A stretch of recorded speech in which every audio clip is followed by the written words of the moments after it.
샬롬. 오늘도 하나님의 은혜와 사랑이 우리 성도님들의 삶과 가정 가운데 충만히 함께 하시기를 간절히 소망합니다.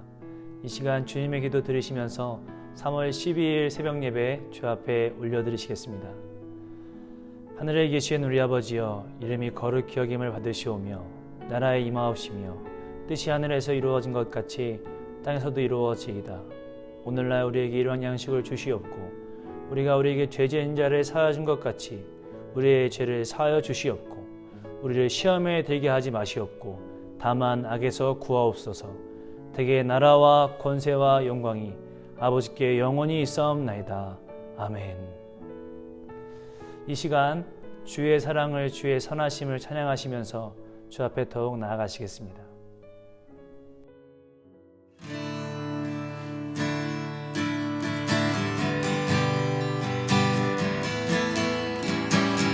주의 사랑을, 주의 선하심을, 주의 은혜를 생각해보라. 하늘보다 더 높으신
이 시간 함께 하나님의 말씀 보겠습니다. 오늘 우리에게 주신 하나님의 말씀은 우리 사순절 묵상집에 나와 있는 14일차의 말씀입니다. 마태복음 14장 28절부터 36절까지의 말씀, 우리 묵상집 14일차 마태복음 14장 28절부터 36절까지의 말씀을 함께 보시겠습니다. 말씀 봉독하겠습니다.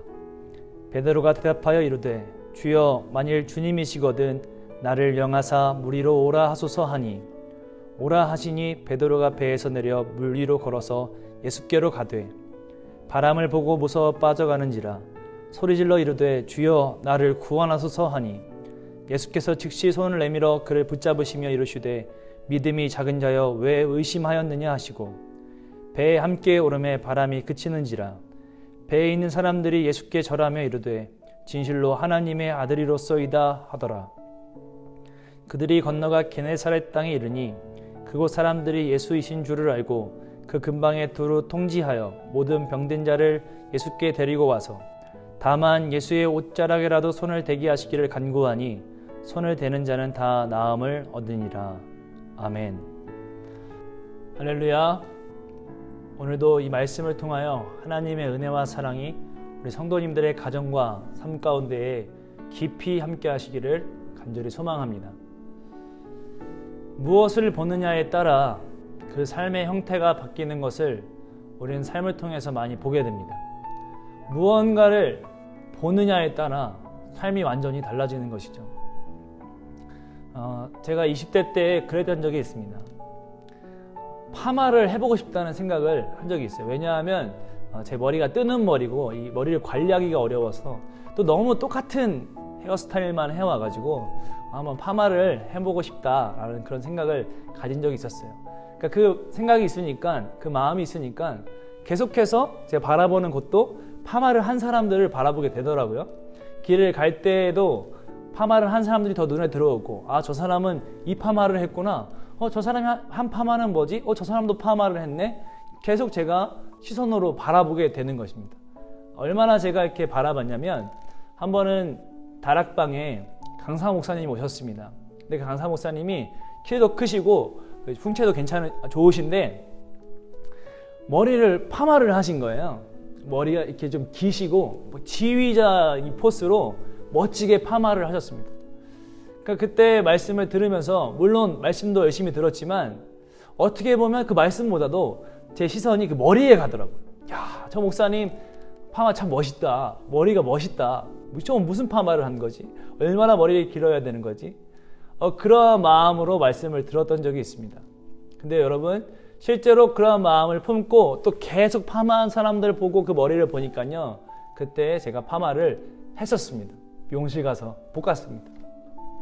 무엇을 보느냐에 따라 삶의 형태도 달라지는 것이죠. 두 죄수가 있었습니다. 한 죄수는 감옥에 있을 때 항상 그 하수구를 바라보며 한숨만 푹푹 쉬는 한 죄수가 있었습니다. 또 한 죄수는 똑같은 감옥에 있는데요, 그 하수구를 바라보는 것이 아니라 그 하수구 너머에 있는 꽃을 바라보며 희망을 품는 죄수가 있었습니다.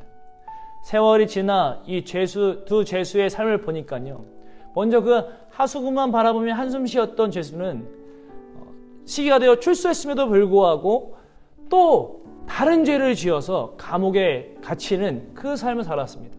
그러나 같은 감옥에 있었지만 그 하수구가 아니라 꽃을 바라봤던 그 죄수는 출소했었을 때 열심히 또 희망을 품고 살고 한 기업의 훌륭한 사업가가 되었다는 그런 이야기가 있습니다. 같은 상황이라 할지라도 무엇을 보느냐에 따라 그 삶의 형태와 그 삶은 완전히 달라지는 것이죠. 오늘 본문 말씀을 보면 무엇을 보느냐에 따라 인생이 달라진다는 이 명제가 신앙생활에도 동일하게 적용됨을 우리는 볼 수 있습니다. 지금 제자들은 그 물 위의 배 위에서, 배 안에서 거친 풍랑을 맞게 됩니다. 예상치도 못하고 원하지도 않던 고난을 통하여 죽을 고비에 그 두려움에 빠지게 됩니다. 그때 예수 그리스도께서 물 위를 걸어와 그들에게 말씀하시죠. 안심하라, 내니 두려워 말라. 그 말씀하시는 주님 앞에 베드로가 청하기 시작합니다. 예수님, 정말 예수님이세요? 예수님이라면 나도 예수님께 갈 수 있도록 오라 말씀하여 주십시오. 그 베드로의 청함을 듣고 예수님께서 말씀하시죠. 베드로야, 그래 와라. 나에게로 와라 말씀하십니다. 그때 역사적인 발걸음을 베드로가 뛰게 되는데 예수님처럼 무리를 걷기 시작하는 것입니다. 예수님을 바라보며 믿음을 다하여 그 무리를 베드로가 걷기 시작하는 것입니다.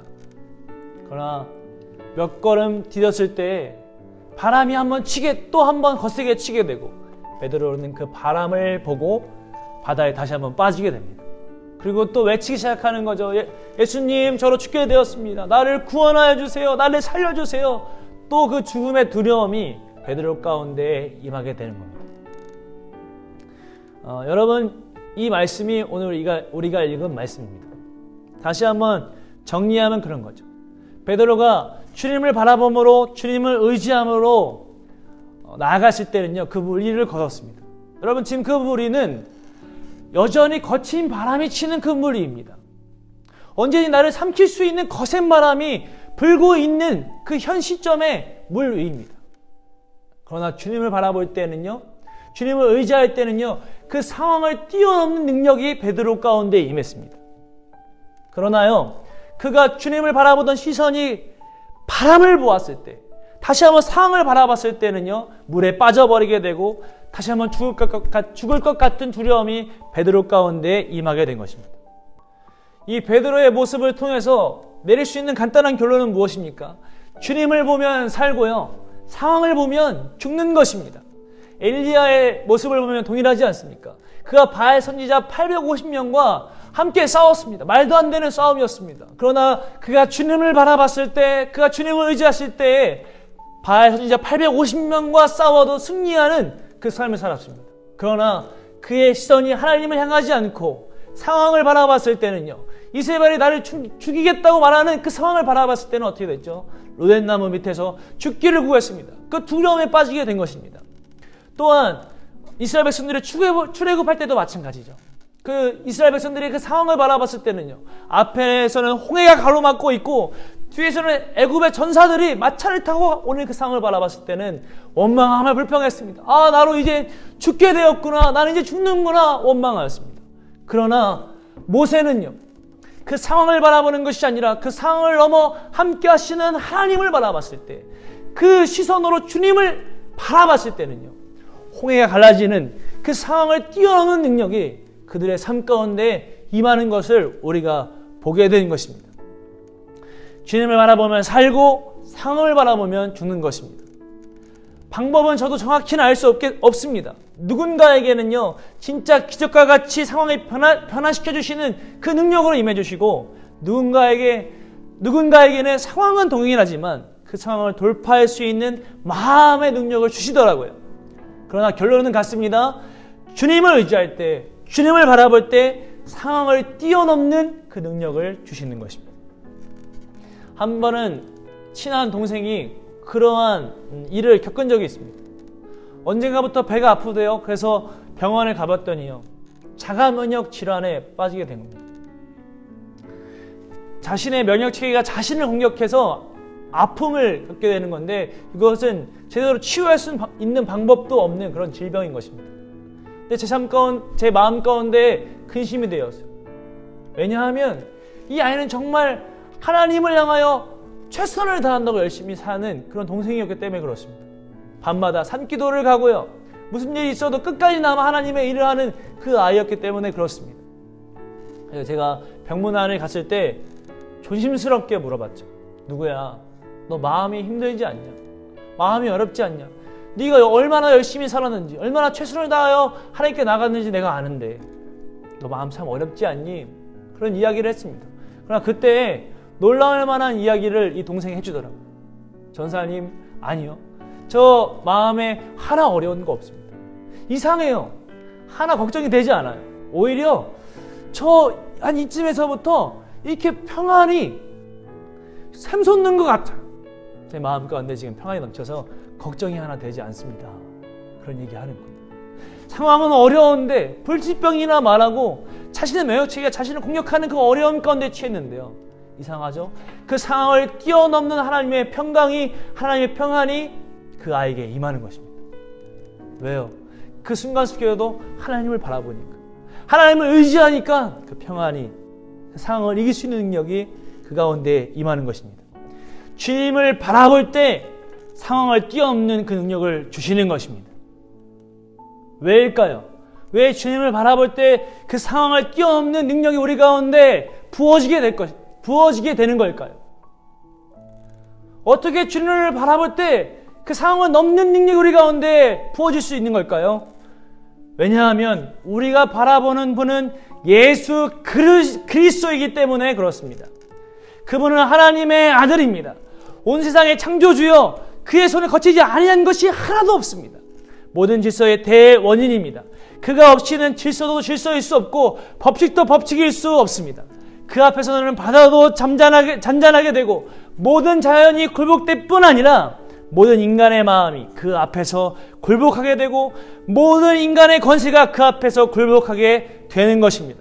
그는 십자가와 부활을 통해서 모든 악의 세력을 정복하신 승리자입니다. 제가 예수님 앞에서 허리를 꺾였습니다. 죽음의 세력이 그 앞에서 산산이 흩어졌습니다. 하늘 위에 있는 자들이나 땅 위에 있는 자들이나 땅 아래에 있는 자들까지도 다 그 앞에서 굴복했습니다. 천국과 지옥의 권세를 가지신 분이며 그가 한 번 열면 닫을 자가 없고 그는 알파와 오메가가 되십니다. 그는 시작하시면 끝을 맺는 분이시며 모든 역사의 시작이고 또한 모든 역사의 끝이십니다. 우리가 믿는 그분이 이 예수 그리스도시기 때문에 그를 믿는 자, 그를 바라보는 자에게 하나님의 능력, 상황을 뛰어넘는 능력이 임하는 것입니다. 여러분은 지금 무엇을 바라보시며 이 땅 가운데 살고 계십니까? 결론 맺겠습니다. 베드로가 잘했던 것은 주님을 의지하여 주님을 바라봄으로 믿음의 발걸음을 뛴 것입니다. 그래서 실제로 무리를 걷는 능력이 그 가운데 임했던 거죠. 그러나 베드로가 잘못했던 것은 무엇이었냐면 끝까지 주님을 바라보지 못했다는 것입니다. 상황을 바라보며 다시 한번 물에 빠지게 된 것이죠.